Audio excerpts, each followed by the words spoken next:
मुजफ्फरनगर का नाम तो आपने सुना ही होगा। 2013 में मुजफ्फरनगर फसादात के सबब सुर्खियों में रहा था।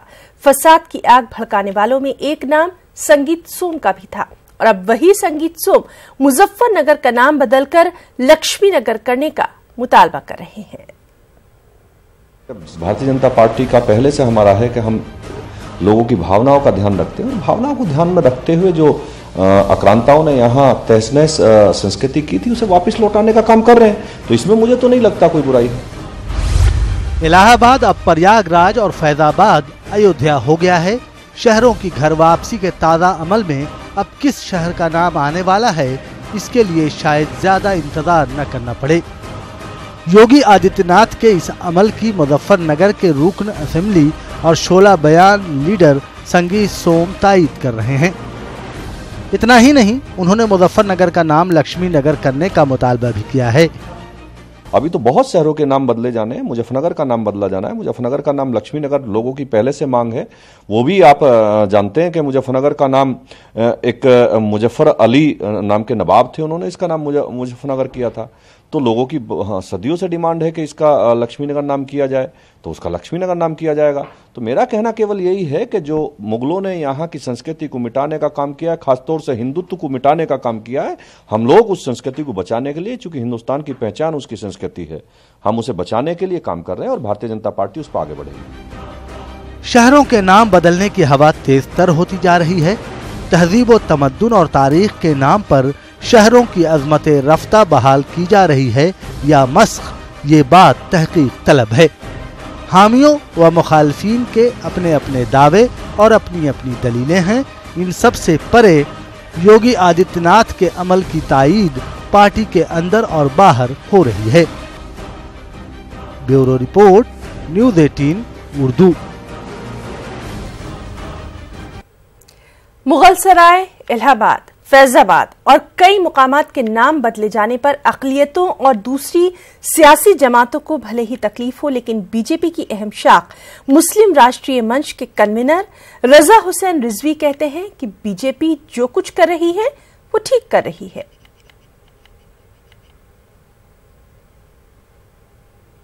कि अल्पसंख्यक वाद खत्म होना चाहिए, क्योंकि जो जब से ये अल्पसंख्यक वर्ग आ गया तब से मुसलमानों को कोई बहुत तरक्की नहीं मिली कि मुसलमान जो है बहुत उसकी बहबूदी हुई हो, बहुत उसको नौकरी में आगे गया हो। लेकिन अल्पसंख्यक वर्ग बना करके दूसरे वर्गों में बिल्कुल एक निशाना बना दिया गया। तो हम लोग चाहते हैं कि अल्पसंख्यक वाद और वर्ग ये ख़त्म होना चाहिए।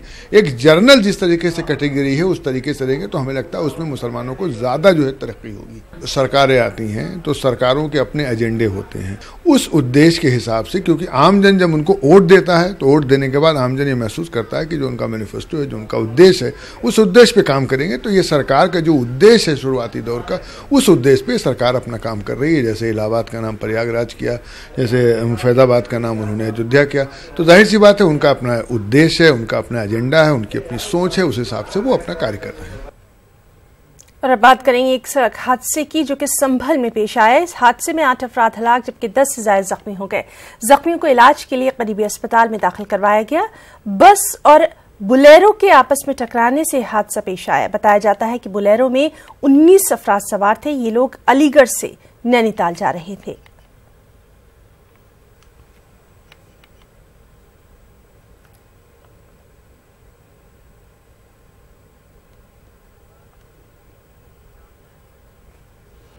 आलूदगी की वजह से बनारस का बुरा हाल है। हमारे नुमाइंदे नीतीश कुमार पांडे ने ट्रैफिक पुलिस के जवानों से बात की जिनका पूरा दिन धुएं के बीच में ही गुजरता है। साथ ही डॉक्टर्स से भी ये जानने की कोशिश की कि इसके सेहत पर क्या कुछ असरात मुरतब होते हैं। वाराणसी में जहरीली हवा का दंश जारी है और आप हमारे कैमरे में देख सकते हैं कि किस तरह से आपको अभी भी हवाओं में धुंध दिखाई देगी। सूरज निकल चुका है। इन्हीं प्रदूषित हवाओं में यातायात पुलिस अपनी ड्यूटी कर रही है और इनसे ही जानते हैं कि कितनी परेशानी ये लोग झेल रहे हैं। यहाँ पे जैसा कि आप देख रहे हैं कि गाड़ियों के बीच से निकलने वाली धुआं, बाकी जो हर जगह गड्ढे मिट्टी का झूल रहे हैं धुएं, उसके वजह से भी जो है बहुत सारे धुएं आ रहे हैं, जिससे सांस लेने में परेशानी हो रही है। बहुत परेशानी हो रही है। यहाँ पे इतना प्रदूषण है कि जो है दम घुटने लगता है खांसी बलगम का मरीज हम लोग हो गए हैं। मास्क निकाल लेने पर खांसी आती है और रात में लगता है जैसे कोई नाक से धुआं निकल रहा है, उस तरह की दुर्गंध आती है। सर दिक्कत तो हो रहा है, धूल मिट्टी है, दिन भर हम लोगों को झेलना पड़ता है और आपका इससे बहुत हम लोगों को तबीयत को भी नुकसान पड़ता है, बीमार अक्सर हम लोग हो जाते हैं। प्रदूषण के मामले में बनारस छठे स्थान पर पहुंच चुका है और अब परेशानियां बढ़ने लगी हैं। कैमरामैन रेहान के साथ नीतीश कुमार पांडे, न्यूज 18 वाराणसी। बनारस की जो हवा शुद्ध नहीं है और इस शुद्ध हवा न होने के कारण बनारस में श्वास रोगियों की संख्या लगातार बढ़ रही है। पिछले साल की अपेक्षा इस साल जो हमारे आंकड़े हैं ओपीडी के, उसमें 10% का इजाफा हुआ। बिहार पुलिस कांस्टेबल की तकर्री के लिए होने वाला टेस्ट मनसूख कर दिया गया। डीजीपी के हुक्म के बाद सिलेक्शन काउंसिल ने इस बारे में नोटिफिकेशन भी जारी कर दिया। 9,900 आसामियों पर सिपाहियों की तकर्री होनी थी। इसके साथ साथ फायरमैन के लिए होने वाली बहाली भी रद्द कर दी गई।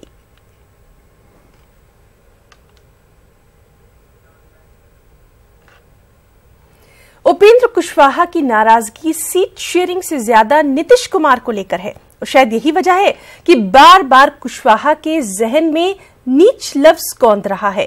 पटना में प्रेस कॉन्फ्रेंस करके आरएलएसपी सरबराह ने नीतीश पर तंज कसा। उन्होंने ऊंच नीच जहनियत मुखालिफ दिन मनाने का ऐलान कर दिया, साथ ही सीट शेयरिंग में अपनी हिस्सेदारी का हक भी जता दिया।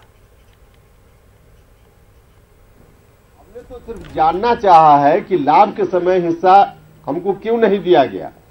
आज नुकसान की बात है तो सेक्रीफाइस की अपेक्षा मुझसे की जा रही है और लाभ की बात जब हुई तो उस वक्त हमारा हिस्सा कहां गया।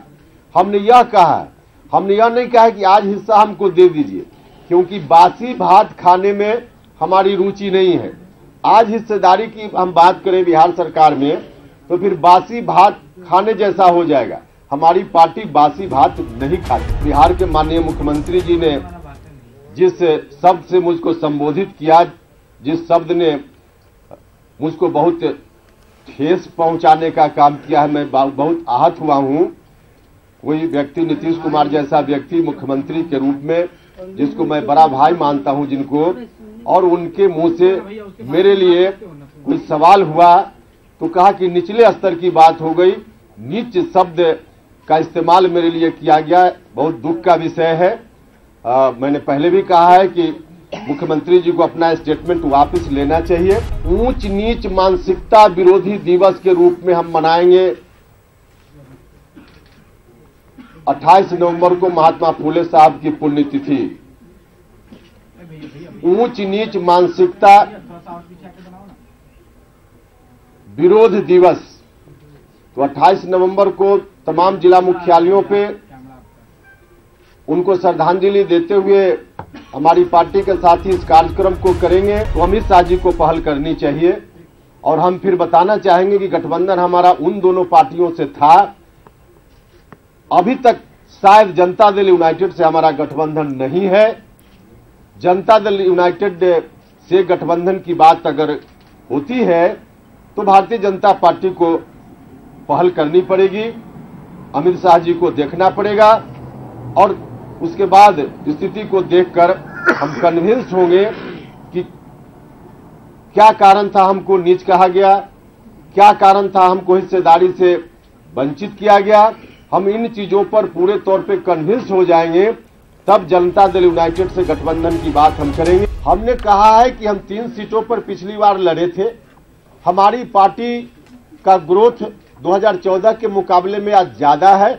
हमारी पार्टी की ताकत ज्यादा बढ़ी है। उस समय के कंपैरिजन में कितनी ताकत बढ़ी है यह बहस का विषय हो सकता है, लेकिन ताकत बढ़ी है इससे कोई नहीं इनकार कर सकता। तो ताकत बढ़ी है, मेरी बात पूरी होने दीजिए। मेरी ताकत बढ़ी है, पिछली बार 3 सीट, तो 3 सीट से स्वाभाविक रूप से मोर देन 3 ताकत जितनी बढ़ी है उसका आकलन करते हुए 3 से ज्यादा कितना हो, ताकत का आकलन हो और तब मोर देन 3 हमको। देखिए बराबर बराबर में क्या दिक्कत है। 15-15 लोजपा और आरएलएसपी लड़ ले और 5-5 बीजेपी और जेडीयू लड़ ले तो बराबर तो हो गया। बराबर का देखिए पटना के कंकरबाग में कांग्रेस कारकुनों ने नोटबंदी के 2 साल मुकम्मल होने और उसकी नाकामी से अवाम को वाकिफ करवाने के लिए धरना दिया। इस धरने में पार्टी के रियासती सदर मदन मोहन झा समेत कांग्रेस के कई बड़े लीडर शामिल हुए। इस मौके पर मदन मोहन झा ने वज़ीर-ए-आज़म से व्हाइट पेपर जारी करने की भी मांग की। प्रधानमंत्री जी ने कहा था कि मैं 50 दिनों के अंदर अगर इसका फायदा देशवासियों को नहीं बता दूंगा तो यहाँ की जनता मुझे जिस चौराहे पर बुलाएगी वहाँ जाके हम जो लालू यादव, राबड़ी देवी और तेजस्वी यादव की लाख कोशिशों के बावजूद तेज प्रताप हैं कि मानने को तैयार नहीं। न्यूज 18 से खास बातचीत में तेज प्रताप यादव का दर्द एक बार फिर से छलक पड़ा। तेज प्रताप ने घर वापसी की एक ही शर्त रखी कि उनके वालिद, वालिदा और भाई तलाक के पेपर की तायद करें और उन्हें ऐश्वर्या से तलाक दिलवाए। तेज प्रताप ने कहा कि वो कृष्ण हैं, उनके भाई अर्जुन हैं और वो अर्जुन पर होने वाले हर हमले को सहने के लिए तैयार हैं।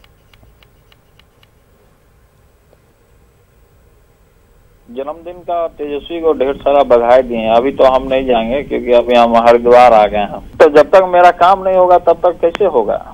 जब तक जो मैंने फैसला लिया है, जब तक वो मेरा काम नहीं होता है तब तक मैं कैसे आऊंगा? जो गुंडे मवाली तबके के लोग होते हैं, ऐसे ऐसे लोगों को पार्टी में घुसा दिया जाता है जो पार्टी का भी छवि बर्बाद करता है। लोग भाई भाई को भी लड़ाने का काम करता है। सब जानते हैं वहाँ पे एक विपिन नाम का कोई आदमी है, अब उल्टा पुल्टा बोलता है और हमारे दोस्तों को बुला करके, जबकि